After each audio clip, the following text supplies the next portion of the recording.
प्यारे बच्चों नमस्कार। सरस्वती विद्या मंदिर उच्च माध्यमिक विद्यालय पीड़ीबंगा की ऑनलाइन क्लास में बच्चों आपका स्वागत है। आज अपने कंप्यूटर विषय में बात करते हैं न्यूमेरिक फंक्शन की। तो न्यूमेरिक फंक्शन में अपने दो फंक्शन की पहले बात कर चुके हैं, उनको समझा चुके हैं। तो आज अपने बात करते हैं राउंड फंक्शन की। ये जो राउंड फंक्शन है न्यूमेरिक फंक्शन में राउंड फंक्शन है, राउंड फंक्शन क्या काम करता है, कैसे काम करता है, तो आज इस पर चर्चा करते हैं। तो बच्चों राउंड फंक्शन है, आपने ये देखा होगा कि कई बार जैसे मान लो मैं आपको जैसे 7 रुपये देने हैं। कितने रुपए देने? 7 रुपये देने हैं। उसको मैं राउंड फिगर में, यानी उसके ये 7 रुपये है, ये किसके नज़दीक है वो संख्या आपको, मतलब वो रुपए आपको दे देता हूँ तो वो राउंड फिगर माना जाता है। मतलब 7 रुपये आपको देने हैं और मैं आपको 10 रुपये दे देता हूँ। 7 रुपये किसके नज़दीक है? 10 रुपये के नज़दीक है। तो इसलिए 7 रुपये की बजाय मैं आपको 10 रुपये दे देता हूँ, तो ये 7 रुपये का राउंड फिगर हुआ 10 रुपये। ठीक है। तो मतलब जो संख्या है, पूर्ण संख्या है, उसको नज़दीक ले जाने के लिए उसको यूज़ किया जाता है। जैसे 7 को किसके नज़दीक ले जाने के लिए यूज़ किया गया? 10 के नज़दीक ले जाने के लिए उसको यूज किया गया है। ठीक है। तो पूर्ण संख्या के नज़दीक लाने का जो काम किया जाता है किसके द्वारा किया जाता है? राउंड फंक्शन के द्वारा किया जाता है। ठीक है। तो पढ़ते हैं राउंड फंक्शन। इस फंक्शन के द्वारा संख्या को दिए हुए स्पेसिफिकेशन के अनुसार पूर्ण संख्या के नज़दीक लाने का काम किया जाता है। यानी जो स्पेसिफिकेशन दिया जाता है, जैसे डेसिमल प्लेस दिया जाता है, उसके अनुसार ये चेक किया जाता है कि ये जो संख्या है ये किसके नज़दीक है। ठीक है। तो उसके नज़दीक लाने का काम किया जाता है। इसमें ख़ास बात ये है बच्चों कि जो अपने डेसिमल प्लेस देते हैं तो उसमें ये चेक किया जाता है कि 5 से संख्या या 5 से लेकर बड़ी है या 5 से फिर छोटी है। 5 से छोटी है, इस चीज़ को विशेष कर ध्यान रखा जाता है, और 5 से बड़ी, इसको भी ध्यान में रखा जाता है। तो ये हम ध्यान में रखते हुए क्या करते हैं, राउंड फिगर, राउंड वैल्यू ज्ञात कर सकते हैं। सिंटैक्स में देखो क्या लिखा है, राउंड फंक्शन, ये राउंड है, यहाँ पर हम नंबर वैल्यू डालेंगे। जो भी हमारा जो डेसिमल संख्या होती है, फ्लोट संख्या होती है, वो वैल्यू डालेंगे यहाँ पर। उसमें न्यूमेरिक, उसमें जो पूर्णांक संख्या भी होगी, उसमें डेसिमल संख्या भी होगी।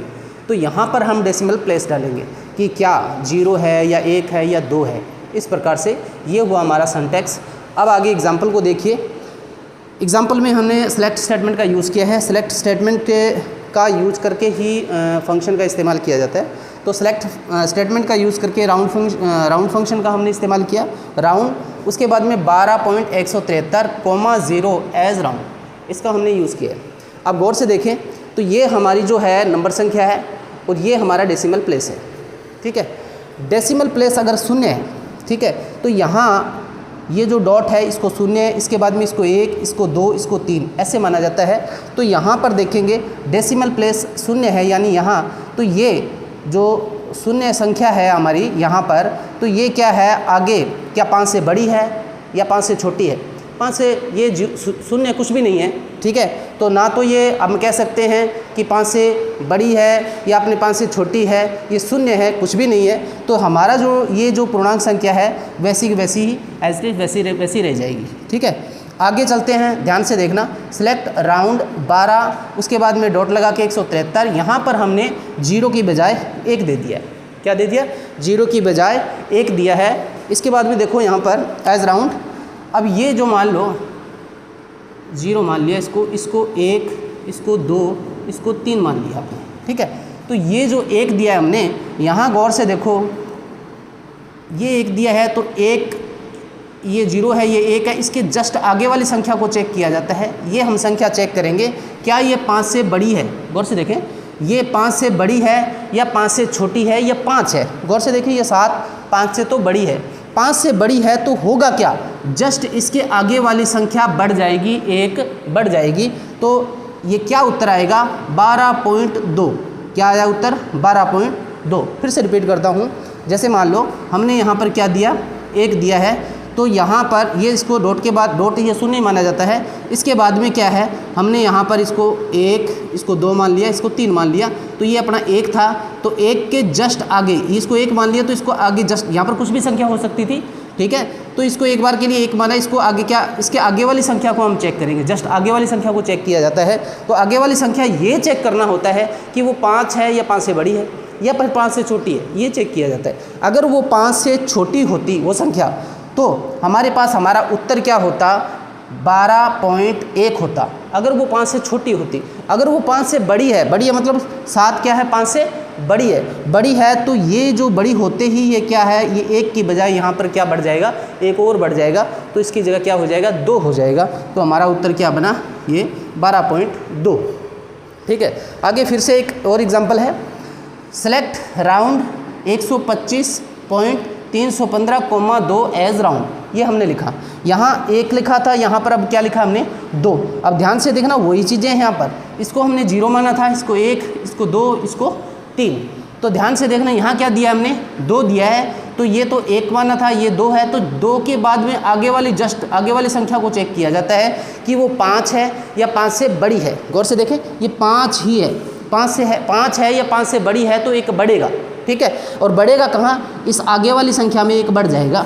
तो गौर से देखें, आगे वाली संख्या क्या है, 1 है, तो यहाँ पर 2 हो जाएगा, यानी कि 3 के बाद में आगे वाली संख्या क्या है, 1 है, यहाँ पर क्या हो जाएगा, फिर 2 हो जाएगा। तो उत्तर क्या बनेगा अपना, 125.32। इस प्रकार से राउंड फिगर ज्ञात किया जाता है। तो ये राउंड फंक्शन क्या करता है, जो स्पेसिफिकेशन दिया हुआ है उसके अनुसार जो आगे की पूर्ण संख्या होती है उसके नज़दीक वैल्यू ले जाने का काम किया जाता है। तो ये राउंड फंक्शन है। अब बात करते हैं आगे जो फंक्शन है वो स्ट्रिंग फंक्शन है। स्ट्रिंग फंक्शन मतलब करैक्टर फंक्शन। तो करैक्टर फंक्शन का किसे कहते हैं, करैक्टर फंक्शन किसे कहते हैं, जो अक्षरों पर प्रोसेस करते हैं, स्ट्रिंग पर प्रोसेस करते हैं MySQL के अंदर, उन्हें क्या कहते हैं, स्ट्रिंग फंक्शन कहते हैं। यानी अक्षरों पर क्रिया कर सकते हैं, अक्षरों को छोटा करना है, अक्षरों को बड़ा करना है, अक्षरों में आगे के अक्षर को बड़ा करना है, पीछे के अक्षर को बड़ा करना है, या फिर हम अक्षरों को उल्टा करना है, या फिर हम अक्षरों को जोड़ना चाहते हैं। यानी बहुत से कार्य किए जाते हैं। तो अलग अलग प्रकार के ऐसे फंक्शन होते हैं जिनके द्वारा ये स्ट्रिंग पर प्रोसेस होती है, अक्षरों पर प्रोसेस होती है। तो अक्षरों पर प्रोसेस करने वाले जो फंक्शन होते हैं उन्हें क्या कहते हैं, स्ट्रिंग फंक्शन कहते हैं। तो अब अपने बात करेंगे न्यूमेरिक फंक्शन के बाद में स्ट्रिंग फंक्शन की बात करेंगे। तो ठीक है, अपने लिखते हैं यहाँ पर स्ट्रिंग फंक्शन। तो ये स्ट्रिंग फंक्शन है। स्ट्रिंग फंक्शन की परिभाषा है, जो फंक्शन अक्षरों पर क्रिया करते हैं, अक्षरों पर प्रोसेस करते हैं, उन फंक्शन को क्या कहते हैं, स्ट्रिंग फंक्शन कहते हैं। स्ट्रिंग फंक्शन में क्या है, जो हम अक्षर लिखते हैं उनको अक्षरों को हम जोड़ भी सकते हैं, या फिर उन अक्षरों को बड़ा भी कर सकते हैं, छोटे भी कर सकते हैं, यानी भिन्न भिन्न काम किए जा सकते हैं स्ट्रिंग फंक्शंस के द्वारा। तो स्ट्रिंग फंक्शन क्या करते हैं, अक्षरों पर प्रोसेस करते हैं। उसमें पहला फंक्शन, स्ट्रिंग के अंदर पहला फंक्शन है कॉनकैट फंक्शन। कॉनकैट फंक्शन के द्वारा हम क्या काम कर सकते हैं, इस फंक्शन के द्वारा 2 या 2 से अधिक स्ट्रिंग को जोड़ने का काम किया जाता है।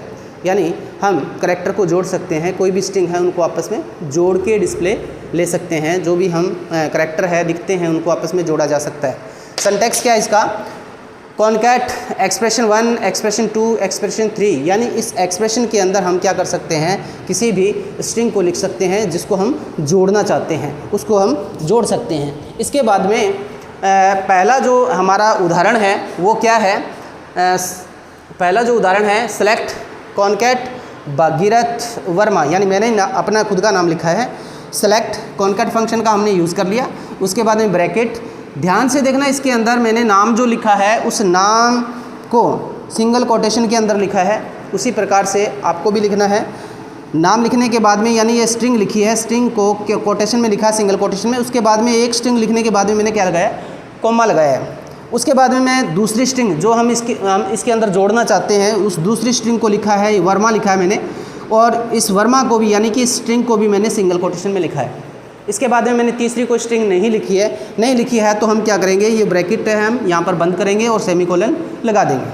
तो ये कॉनकैट फंक्शन क्या करेगा, इस स्ट्रिंग को और इस स्ट्रिंग को आपस में जोड़ने का काम करेगा। कैसे जोड़ता है, आउटपुट के अंदर देखो ये नाम लिखा गया भागीरथ वर्मा, लेकिन गौर से देखें भागीरथ और वर्मा, इस नाम के बीच में यहाँ पर थोड़ा स्पेस होना चाहिए था ताकि कुछ अच्छा दिखता, लेकिन ये स्पेस नहीं आया है। तो ये स्पेस भी हम बना सकते हैं इसके अंदर। स्पेस बनाने के लिए हमें क्या करना पड़ता है कि देखो, यही मैंने एग्जांपल थोड़ा नीचे लिखा है, सेलेक्ट कॉनकैट, यहाँ पर लिखा मैंने भागीरथ, कोटेशन के अंदर सिंगल कोटेशन के अंदर कोमा, और मैंने जो स्पेस लेना है, यानी इसको स्ट्रिंग ही माना जाता है, सिंगल कोटेशन के अंदर यहाँ पर मैंने कुछ भी नहीं लिखा, ब्लैंक कर दिया इसको। ब्लैंक भी ये क्या है, कैरेक्टर स्ट्रिंग मानी जाती है। तो यहाँ पर स्पेस खाली हो गया ये, और इसके बाद में मैंने तीसरी स्ट्रिंग लिखी है वर्मा। ठीक है, तो यहाँ पर ये नाम आने के बाद में थोड़ा सा स्पेस आएगा, स्पेस आने के बाद में वर्मा आएगा आपकी बार। उसके बाद में मैंने एज फुल नेम, यानी ऊपर एज फुल नेम लिखा आएगा, फुल नेम क्या आएगा, भागीरथ स्पेस वर्मा, यानी कि ऐसे नाम प्रदर्शित होगा। तो इनमें देखो कि हमारा हम जो जैसे नाम को डिस्प्ले करवाना चाहते हैं, दिखाना चाहते हैं सामने वाले को, उस प्रकार से हम क्या कर सकते हैं, प्रदर्शित कर सकते हैं। इसमें किसी भी डाटाबेस के अंदर कोई भी नाम, किसी भी फील्ड के नाम को इस प्रकार से हम डिस्प्ले करवा सकते हैं। ठीक है, तो आगे जो उदाहरण है, तीसरा उदाहरण है, इसमें लिखा है सेलेक्ट कॉन्कैट, और इसके अंदर देखो मैंने पूरी स्ट्रिंग नहीं लिखी है, मैंने सिर्फ अलग अलग करैक्टर्स लिखे हैं। ध्यान देना, पहले मैंने P लिखा है, इसको सिंगल कोटेशन में लिखा, बाद में मैंने कोमा दिया है, उसके बाद में फिर मैंने A लिखा है, उसको सिंगल कोटेशन में फिर मैंने कोमा। इसी प्रकार हमने अलग अलग अक्षर लिखे हैं, अलग अलग करैक्टर लिखे हैं।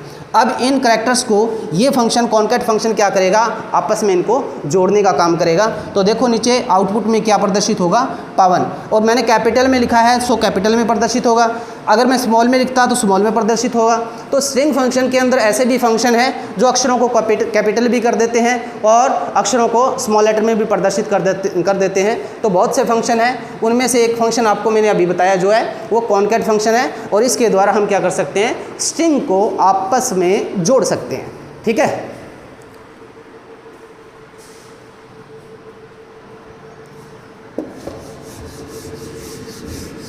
इसके बाद में अगला फंक्शन जो है रिवर्स फंक्शन है, उस पर चर्चा करेंगे।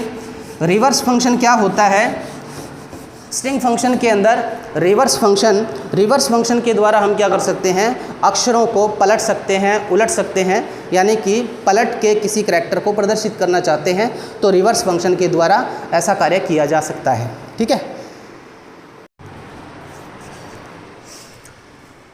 स्ट्रिंग फंक्शन के अंदर अगला फंक्शन रिवर्स फंक्शन है। इस फंक्शन के द्वारा हम क्या कर सकते हैं, स्ट्रिंग को पलट सकते हैं, जो भी हमने करैक्टर लिखे हैं वो उलट जाएंगे, यानी पलट जाएंगे। पलटना ही क्या कहलाता है, रिवर्स कहलाता है। तो अक्षरों को पलटना किसके द्वारा, रिवर्स फंक्शन के द्वारा। तो रिवर्स ये हमारा सिंटैक्स है, रिवर्स एक्सप्रेशन। यहाँ पर हम कोई भी स्ट्रिंग लिखेंगे, उदाहरण के लिए मैंने लिखा है नंबर 1 सेलेक्ट रिवर्स। यहाँ मैंने क्या लिखा है, देखो गौर से, ये कोटेशन के अंदर लिखा है मैंने AMRE कैपिटल का V लिखा है। तो ये मैंने जो भी स्ट्रिंग लिखी है ये पलट जाएगी, उस प्रकार से प्रदर्शित होगी पलट के। कैसे, आउटपुट में ये जो अक्षर ऐसे लिखे हैं AMREV, तो उल्टा प्रदर्शित होंगे। पहले वाला कौन सा है, अब ये पहले वाला प्रदर्शित होगा V, इसके बाद में E, फिर RMA, यानी इस नाम की जगह क्या नाम हो गया, ये पलट के वर्मा नाम हो गया। इस प्रकार से अक्षरों को ये क्या करता है, पलट के प्रस्तुत करने का काम करता है। इसके बाद में अगला एग्जांपल है सेलेक्ट रिवर्स। आगे लिखा है मैंने नमन। नमन में गौर से देखो, कैपिटल का मैंने N, उसके बाद में AMAN, N भी कैपिटल का ही है। तो ये ध्यान से गौर से देखना इसको कि ये नमन है, ये नमन ही प्रदर्शित होगा क्योंकि उल्टा सीधा एक समान है, NAMAN। तो उल्टा करेंगे तो इसको ये कैसे प्रदर्शित होगा, NAMAN, इसलिए नमन प्रदर्शित हो गया। ठीक है, इसमें यहाँ पर कैपिटल का आएगा, कैपिटल है, दोनों ही कैपिटल में है N, तो इस प्रकार से ये प्रदर्शित हो जाएगा। इसके बाद में है तीसरा जो एग्जांपल है सेलेक्ट रिवर्स। यहाँ पर मैंने लिखा है, हमने स्ट्रिंग नहीं लिखी है, यहाँ पर मैंने फील्ड का नाम लिखा है। क्या लिखा है, फील्ड का नाम लिखा है, और फील्ड का नाम किस टेबल से लिया, मैंने स्टूडेंट नाम की टेबल से लिया है। तो सेलेक्ट हो जाए, रिवर्स फंक्शन में कौन सेलेक्ट हो जाए, ये फील्ड हो जाएगा, कौन सा फील्ड, एफ नेम पिता का नाम, ये सेलेक्ट हो जाएगा। फ्रॉम मतलब कहाँ से, स्टूडेंट नाम की टेबल से। तो स्टूडेंट नाम की टेबल से एफ नेम नाम का फील्ड सेलेक्ट हो जाएगा, और उसके अंदर जितने भी नाम होंगे वो सब क्या होंगे, रिवर्स हो जाएंगे, यानी पलट जाएंगे। तो ये मान लो एक मैंने एग्जांपल के लिए एक ये टेबल सी बनाई है। तो इसके अंदर देखो एफ नेम है, एफ नेम के अंदर पहला नाम, दूसरा नाम, तीसरा नाम, ये नाम जो है वो पलट के प्रदर्शित हुए हैं। गौर से देखो ये क्या नाम होना चाहिए, ये पलट के देखो इसको, ये पलट के प्रदर्शित हुआ है। तो इसको सही करें तो कैसे था, पहले ये P को यहाँ लगाओ, इसके बाद में O, OJA, यानी ये पूजा नाम था और ये पलट के इस प्रकार से बन गया है।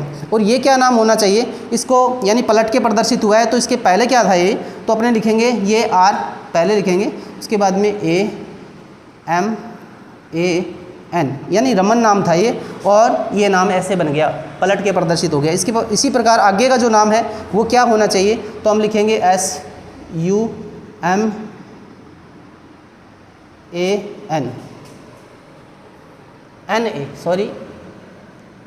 NA, इस प्रकार से नाम था ये, ठीक है। तो ऐसे ये नाम प्रदर्शित हो जाएंगे, जो भी नाम था तो इस प्रकार से ये प्रदर्शित हो जाएगा।